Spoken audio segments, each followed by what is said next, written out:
បាទទីមួយគណៈបដពុយយើងតាមបញ្ចប់ការចូលរួមជាមួយនឹងគណៈប្រតិភូថៃនៅកូឡាឡាំពូប្រទេសម៉ាឡេស៊ីដែលប្រទេសម៉ាឡេស៊ីជាម្ចាស់ផ្ទះ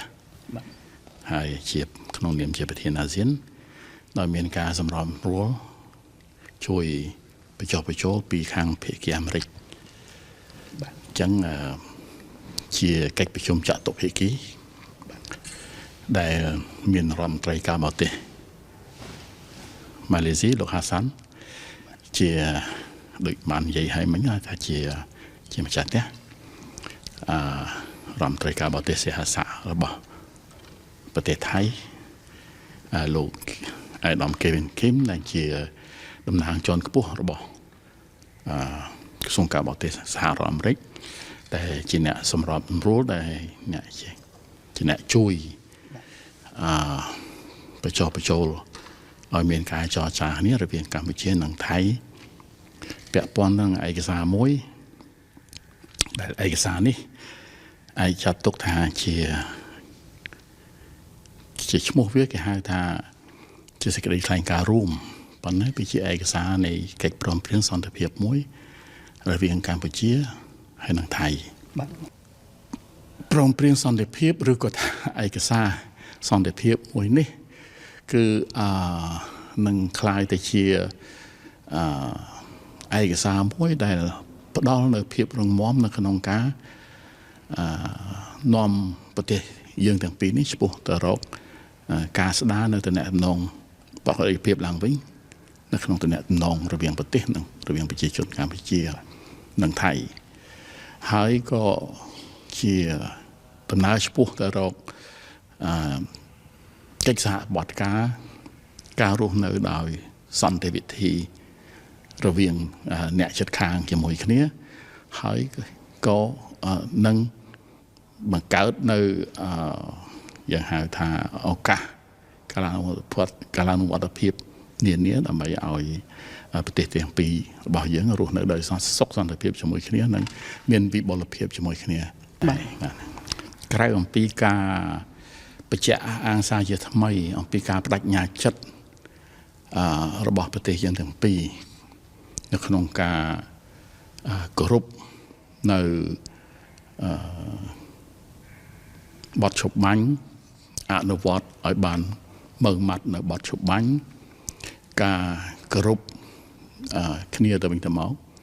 ជាពិសេសគឺការគោរពគោលការណ៍នៃអធិបតេយ្យបូរណភាពទឹកដីឯករាជ្យ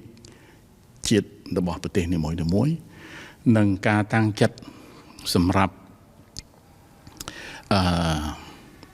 ស្ដារទំនុកទុកចិត្តរវាងគ្នាទៅវិញទៅមកដែលនេះជាការនាំឆ្ពោះទៅរកសន្តិភាពពេញលេញឡើងវិញរវាងប្រទេសយើងទាំងពីរយើងក៏មានរៀបរាប់នៅក្នុងឯកសារនេះនៅកិច្ចការសំខាន់មួយចំនួនដែលជាកិច្ចការដែលដូចបានជំរាបជូនហើយពង្រឹងនៅទំនុកចិត្តនិងស្ដារតំណែងប្រតិភិបឡើងវិញរវាងប្រទេសយើងទាំងពីរក្នុងនោះមានឧទាហរណ៍ដូចជា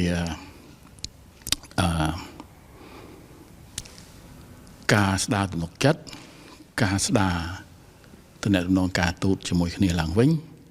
នេះគេថាធ្វើនាំគ្នាធ្វើការឆ្ពោះទៅរកការស្ដារតំណែងការទូតរវាងប្រទេសយើងទាំងពីរឡើងវិញព្រោះយើងកន្លងទៅយើងបានទម្លាក់កម្រិតតំណែងការទូតមកត្រឹមថ្នាក់លេខាធិការរបស់ស្ថានទូតការ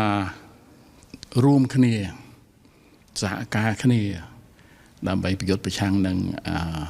អក្រិតកម្មឆ្លងដែនជាដើមក្នុងនោះក៏មាន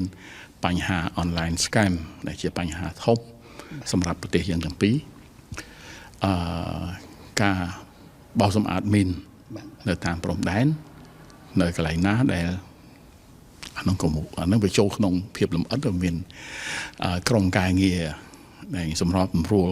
នឹងធ្វើការកំណត់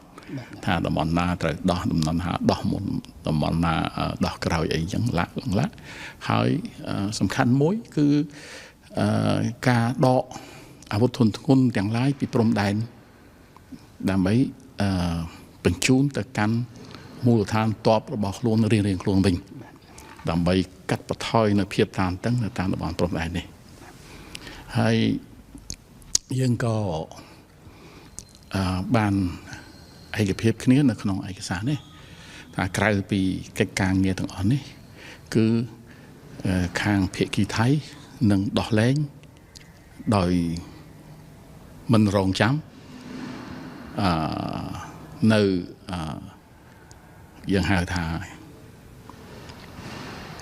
ទាហានរបស់យើងទាំង18នាក់ដែលត្រូវចាប់ខ្លួនតាំងពី